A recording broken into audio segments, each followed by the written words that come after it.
Bersorak bagi nama Tuhan.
sayang semua, semua, semua. Yesus sayang semua, sayang semua,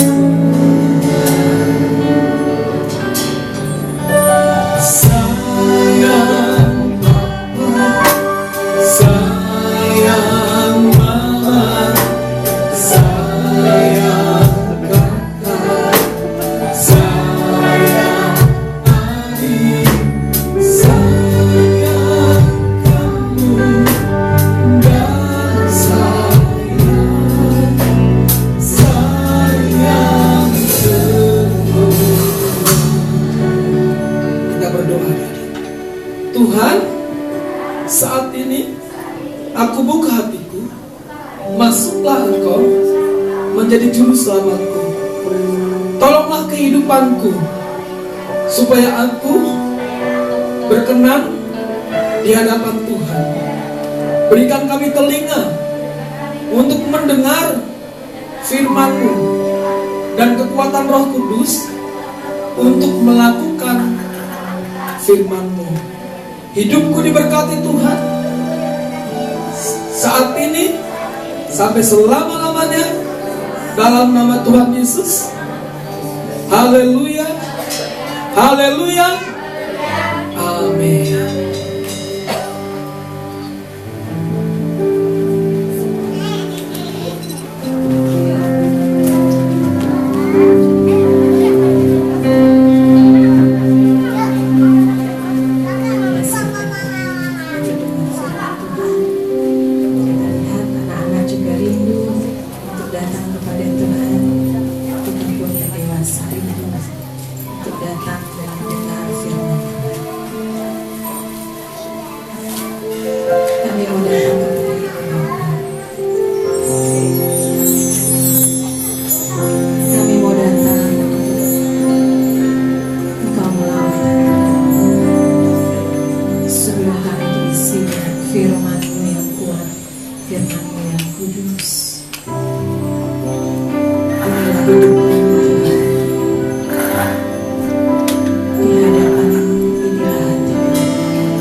kami mengakui kedaulatan Tuhan di dalam hidup kami. Tetapi kami juga mempercayai akan anugerah dan kasih karunia Tuhan. Kami menjalani takdir kehidupan, tetapi kami juga menjalani kasih karunia Tuhan. Banyak hal yang tidak bisa kami rubah dalam kehidupan kami, tapi Tuhan mampu mengubahnya. Dan pagi ini Tuhan, kami bersyukur keadaan situasi kondisi yang terkadang tidak sesuai dengan harapan kami. Kehidupan kami terkadang tidak sesuai dengan yang kami impikan. Tetapi kami percaya selama Tuhan bersama dengan kami aman, terjaga di dalam kebaikan Tuhan. Dan firman-Mu berkata, orang-orang benar, orang-orang percaya tidak akan pernah ditinggalkan Tuhan. Di pagi hari, di tengah ibadah yang pertama ini Tuhan, kami siapkan tanah hati kami untuk mendengar firman-Mu. Biarlah iman kami semakin kokoh menjelang kedatangan Tuhan yang kedua kali, sehingga kami tidak terpengaruh oleh keadaan zaman, tapi hati kami tertuju kepada firman-Mu. Sebab firman-Mu ya dan amin, yang tidak akan pernah lenyap, yang tidak akan pernah berlalu. Bumi, langit akan lenyap seketika suatu saat, tetapi firman-Mu kekal selama-lamanya. Dan kami sambut firman-Mu saat pagi ini Bapa, di dalam nama Tuhan Yesus Kristus. Haleluya. Mari sama-sama katakan amin. Silakan dulu Bapak Saudara. Shalom. Hari ini kita mendukung doa saudara-saudara kita di bantaran sepanjang Sungai Kahayan ini sedang menghadapi musibah, air meluap, dan banyak rumah mereka tergenang. Mungkin nanti kalau ada aksi sosial penggalangan dana atau barang-barang yang diperlukan, pakaian-pakaian, kita bisa membantu ya saudara. Kita bisa membantu untuk meringankan beban mereka. Nah, khotbah hari ini saudara, di pagi ini di ibadah yang pertama, saya berikan sebuah tema langkah iman. Iman itu seperti orang berjalan menuju satu tempat. Perlu sebuah langkah yang tepat, langkah yang pasti, saudara. Di dalam menjalani kehidupan saya banyak melangkah. Kadang langkah saya bisa salah. Kadang-kadang langkah saya bisa menyimpang.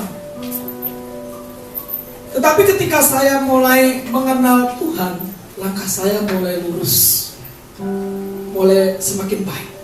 Dan saya berharap saudara juga demikian. Amin saudara. Kita harus memiliki langkah yang tepat yang disebut dengan langkah iman. Mari kita lihat di dalam kitab Mazmur 37. Sama-sama kita baca saudara. Ayat 5 dan ayat 6 di screen ada ya. Dengan suara yang cukup jelas, mari kita baca. Hitungan ketiga, 1, 2, 3. Serahkanlah hidupmu kepada Tuhan dan percayalah kepadanya, dan Ia akan bertindak. Ia akan memunculkan kebenaranmu seperti terang dan hakmu seperti siang. Ini adalah ayat firman Tuhan yang sering saya sampaikan di tengah-tengah sharing atau khotbah. Dan hari Jumat kemarin saya juga memimpin ibadah di SMA Nusantara, khususnya anak-anak kelas 3 SMP dan kelas 3, kelas 12 SMA. Karena tidak lama lagi anak SMP dan SMA yang kelas 3, kelas 12 dan kelas 9 ya akan menghadapi ujian akhir.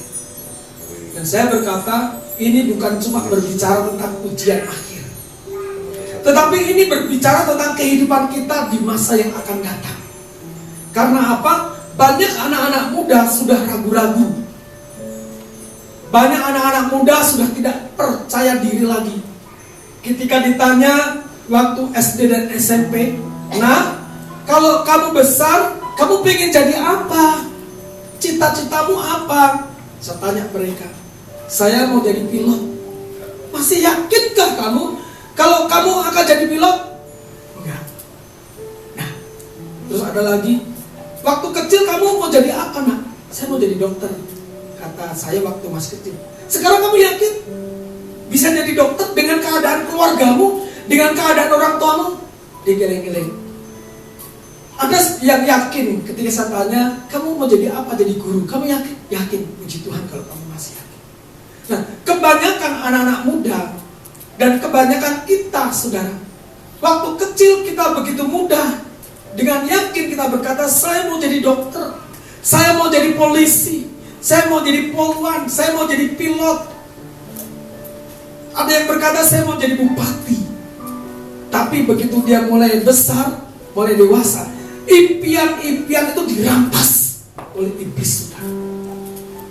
Sehingga anak-anak menjadi takut ketika menginjak remaja dewasa, menjadi takut dan tidak percaya lagi dengan janji Tuhan, dengan firman Tuhan. Oleh sebab itu Tuhan ingin mengembalikan rancangannya dalam diri manusia. Rancangan Tuhan apa? Bukan kecelakaan, bukan penderitaan, tetapi masa depan yang penuh pengharapan, dan itu pasti, saudara. Katakan itu pasti. Itu pasti, anak-anak muda. Itu pasti, masa depanmu pasti diberkati Tuhan. Amin, anak muda, amin. Jika saat ini kau ragu-ragu, apa yang pernah aku ucapkan, kembalikan. Karena hidup ini karena iman dan karena Tuhan. Jika kita membaca ayat ini, di ayat yang kelima, ada 3 bagian. Yang paling enak yang bagian mana? Khusus ayat 5 ya.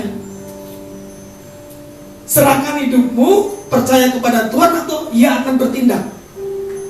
Yang paling enak ya Tuhan bertindak dong. Memberi mujizat itu yang paling enak. Betul ya? Betul, saudara. Nah, jika Anda diperhadapkan dengan sebuah pertanyaan, jika disuruh memilih, kira-kira mana yang Anda pilih? Yang pertama, ini kayaknya sudah mulai. Oh ya. Nah,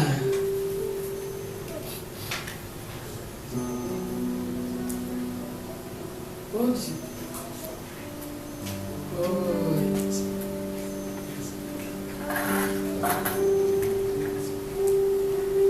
Jika Anda disuruh memilih, Anda memilih berkat dan mujizat atau ujian dan penderitaan? Disuruh memilih jujur. Ya dong. Kalau disuruh memilih berkat dan mujizat atau ujian dan penderitaan? Jujur. Saya tahu pasti Anda memilih berkat. Di sebelah sini, jika disuruh memilih, pilih mana? Mujizat, berkat, ujian, penderitaan? Ya, itu tahu saya tahu jawab. Kalau saya ditanya, saya juga akan menjawab itu. Tetapi unik ketika saya bertanya kepada anak SMA Nusantara, jika Anda disuruh memilih, pilih berkat atau ujian penderitaan? Saya bilang, baru kali ini. Saya tanya lagi, kalau kamu disuruh memilih berkat atau penderitaan? Penderitaan, Pak. Wah, hebat juga kalian bilang. Wah, ini calon pendeta nih, saya bisa bilang sama guru agama. Baru kali ini saya tanya, karena setiap kali saya menanyakan kepada jemaat dimanapun berada, di sekolah di mana saya melayani, selalu akan mengatakan berkat dan mujizat, dan saya pun juga begitu. Manusiawi dong. Amin. Manusiawi. Kalau saya disuruh memilih, ya jelas saya memilih berkat. Tetapi ternyata mau tidak mau, suka tidak suka, kita berharap datangnya berkat mujizat, yang datang malah ujian dan penderitaan. Betul ya? Kita sudah berharap, sudah berdoa, Tuhan datang berkat, datang mujizat. Yang datang ujian dan penderitaan. Dan itu real, itu nyata, saudara. Nah, bagaimana sikap kita? Bagaimana langkah iman kita? Ketika kita berharap datang berkat, yang datang malah ujian penderitaan. Nah, oleh sebab itu, saudara, demi mengejar berkat dan mujizat, banyak orang sering mencari jalan instan, jalan pintas. Ini jangan sampai terjadi.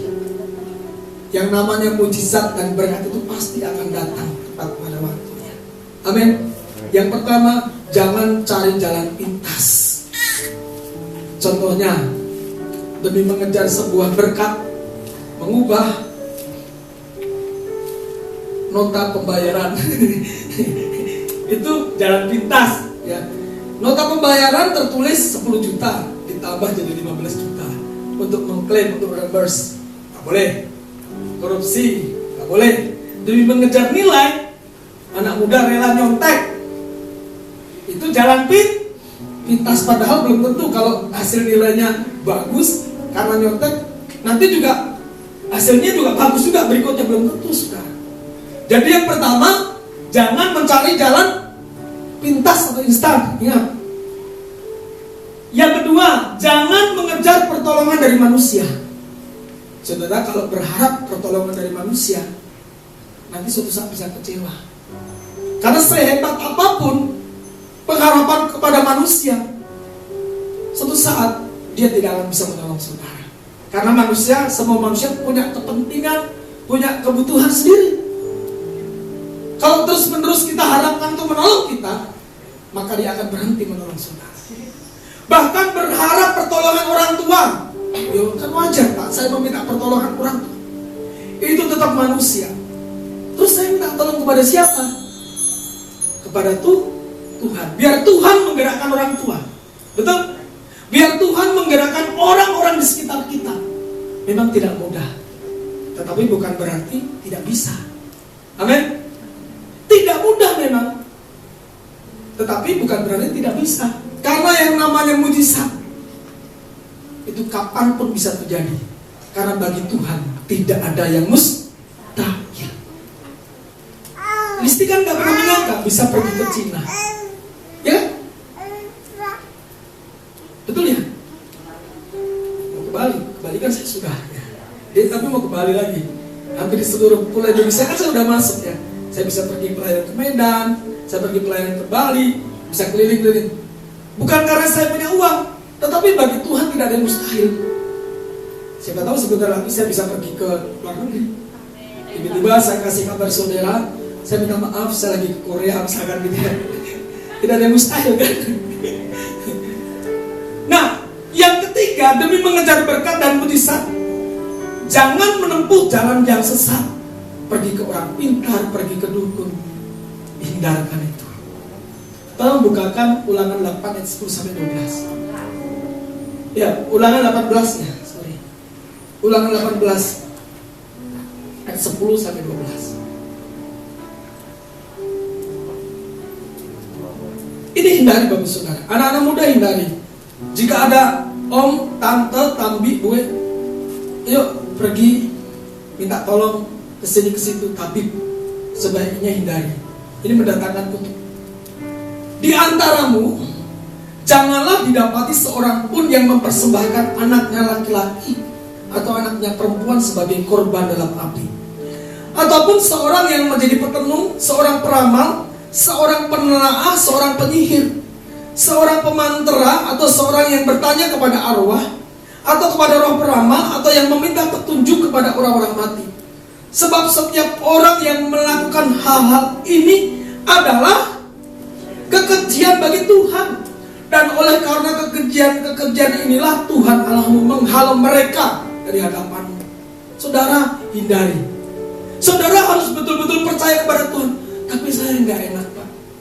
Ketika keluarga mendatangkan seorang yang bisa bersangiang, nggak enak saya kalau nggak ikut.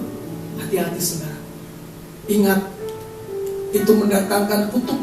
Dikatakan kekejian bagi Tuhan. Amin. Apakah iman kepada Tuhan tidak cukup? Apakah iman kepada Tuhan Yesus tidak cukup? Apakah Tuhan tidak bisa mendatangkan mujizat kepada kita?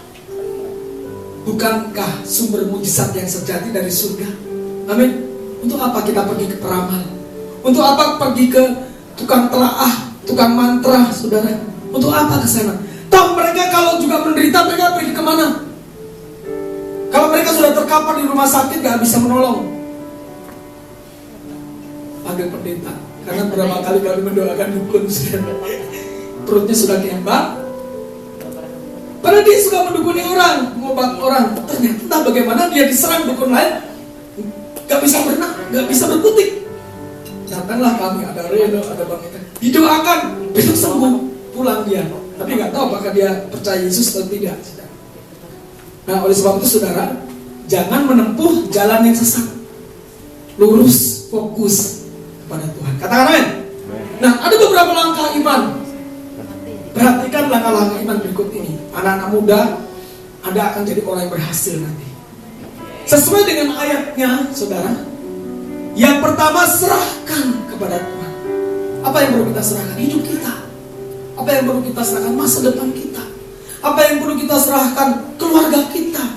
Kalau kita sedang bergumul tentang istri, serahkan istri kita kepada Tuhan. Suami, serahkan suami kita kepada Tuhan. Kalau kita sedang bergumul tentang orang tua, serahkan semua kepada Tuhan. Serahkan anak-anak kepada Tuhan. Serahkan usahamu, sekolahmu, pendidikanmu, bahkan pelayananmu kepada Tuhan. Amin. Amin, saudara. Amin. Mau belajar menyerahkan kepada Tuhan. Bahasa Inggris serahkan itu apa? Bahasa Inggrisnya serahkan apa? Kata menyerah itu ada dua, give up dan surrender. Surrender up. Surrender kan? Berserah, sama-sama menyerah. Tapi perbedaannya di sini. Kalau yang namanya give up, menyerah, tetapi berhenti melakukan sesuatu. Give up, berhenti aja. Berhenti aja deh. Ngapain? Itu give up. Beda dengan surrender. Surrender itu adalah menyerah, tetapi menyerahkan tugas pada seseorang yang lebih mampu mengerjakannya. Aku nggak mampu, aku serahkan kepada kamu ya Reno, gereja ini. Aku serahkan gereja ini kepadamu ya. Lanjutkan pelayanan ya, aku mau buka gereja baru. Reno berkata, siap, calon gembala baru. Ya. Saya tidak give up, tapi saya surrender, karena saya tahu dia mampu. Saya akan buka jemaat baru. Reno jadi gembala di tempat ini.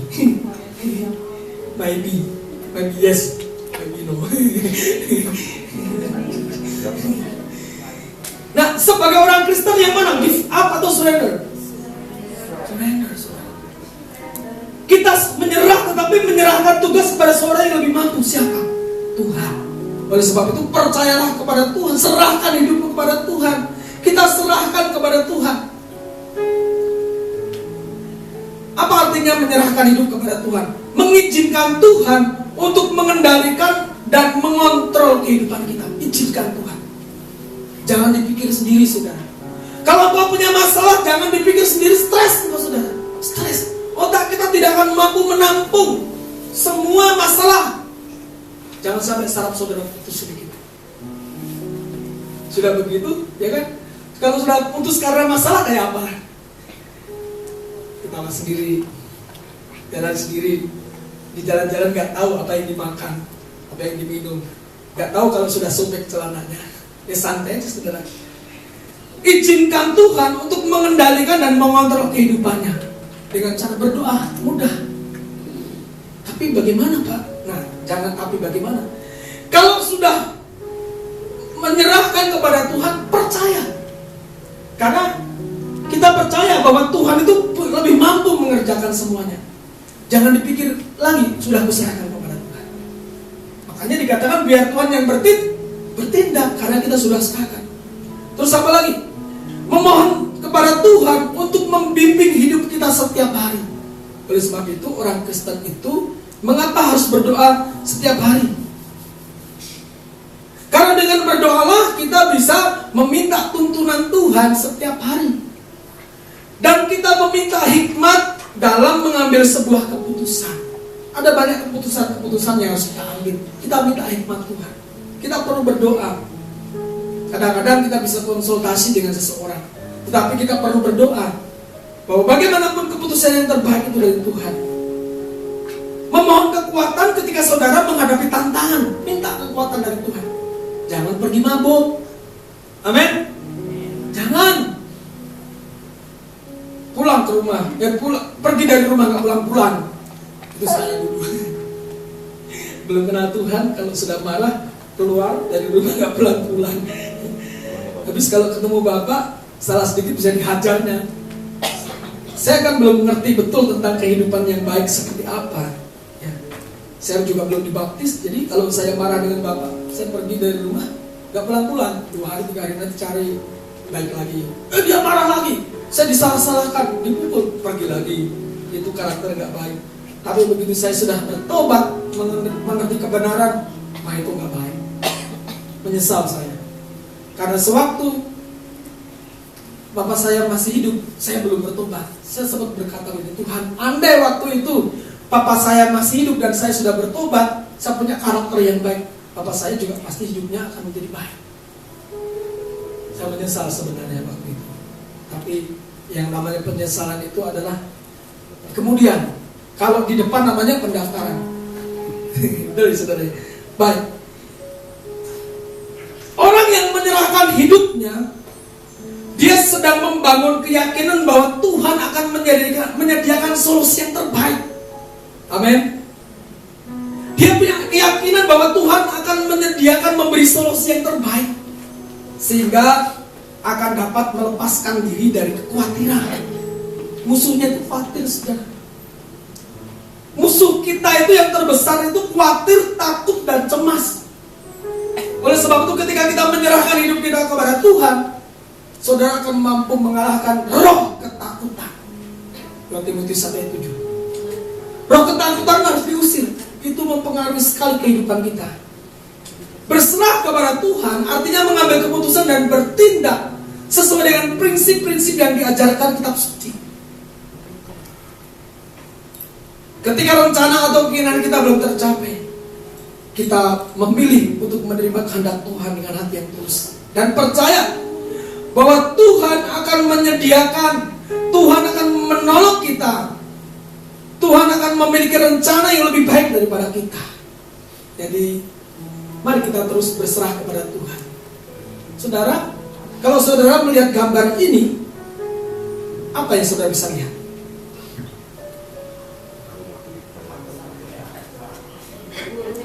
Ya, burung di air itu. Kodok mencekik burung pelikan. Ya, sejenis burung bangau. Burung pelikan. Sedang makan kodok. Tapi gak tertelan. Karena kodoknya Mencekik burung pelikan. Burung pelikan. ini kodok yang hebat, saudara. Never ever give up. Dia tidak mau menyerah. Meskipun dia di ujung kematian, dia pikir kamu telan saya gak bisa, kamu cekik. Aku cekik kamu sampai mati juga. Ini namanya orang yang tidak pernah menyerah. Jangan menyerah dengan keadaan. Berserah kepada Tuhan. Dan berkatalah, Tuhan pasti buka jalan. Manusia boleh menutup jalanku. 1000 jalan ditutup, 1001 jalan Tuhan pasti bisa buka jalan. Amin, saudara. Kuncinya yang pertama, menyerah sama Tuhan. Pasrah kepada Tuhan. Bangun hubungan dengan Tuhan setiap hari untuk membangun kehidupan penyerahan kita kepada Tuhan. Yang kedua, tadi dikatakan serahkanlah hidupmu kepada Tuhan dan percayalah kepadanya, Ia akan bertindak. Orang yang percaya kepada Tuhan artinya orang itu punya keyakinan yang kuat dan penuh kepercayaan kepada Tuhan bahwa Tuhan adalah sumber keselamatan. Amin. Wah, nanti kalau aku pergi kerja di sungai sana, bagaimana nanti? Aku diutus kerja di misalkan di hulu sungai Kapuas. Waduh, bagaimana nanti nggak ada ini, nggak ada itu.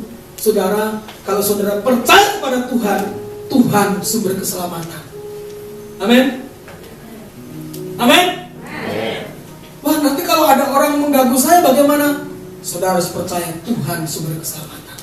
Kalau aku ketemu preman, bagaimana? Tuhan sumber keselamatan. Nanti kalau aku disangkat orang, bagaimana? Tidak akan mempan, karena ada perlindungan Tuhan. Kalau aku dibully, bagaimana? Tidak akan mempan, karena kita percaya darah Yesus memberi keselamatan kepada aku. Amin. Amin, saudara. Jadi saudara gak perlu jimat-jimat lagi. Saudara gak perlu sahabat-sahabat lagi yang lain. Satu-satunya sahabat yang sejati, sahabat di atas segala sahabat, Tuhan di atas segala Tuhan, Tuhan Yesus. Amin. Keyakinan yang kuat dan penuh kepercayaan bahwa Tuhan adalah sumber berkat, saudara. Tuhan pasti berkati Anda. Tapi memang namanya proses itu sering membuat orang cari jalan pintas. Di Mazmur 37 ayat 7 dikatakan demikian. Berdiam dirilah di hadapan Tuhan dan nantikan Dia. Nah, yang ketujuh ini sudah berdiam diri. Apa berdiam diri di hadapan Tuhan? Berdiam diri, nantikan Tuhan bekerja. Tuhan pasti bekerja. Tuhan itu tidak pernah tidur. Dia puji batiru. Boten nate sare. You know, boten nate sare. Itu bahasa Korea sana. Tuhan Gusti Yesus boten nate sare. Dia puji batiru. Tidak pernah tidur. Tuhan tidak pernah tidur. Dia melihat kita siang dan malam. Karena Tuhan tidak pernah tertidur, boten nate sare. Tuhan akan selalu menjaga dan menolong kita. Tuhan selalu menolongku, selalu menjagaku. Sehelai di rambutku tak akan terjatuh tanpa seizinmu. Tuhan selalu menolongku, selalu menjagaku, selalu menjagaku.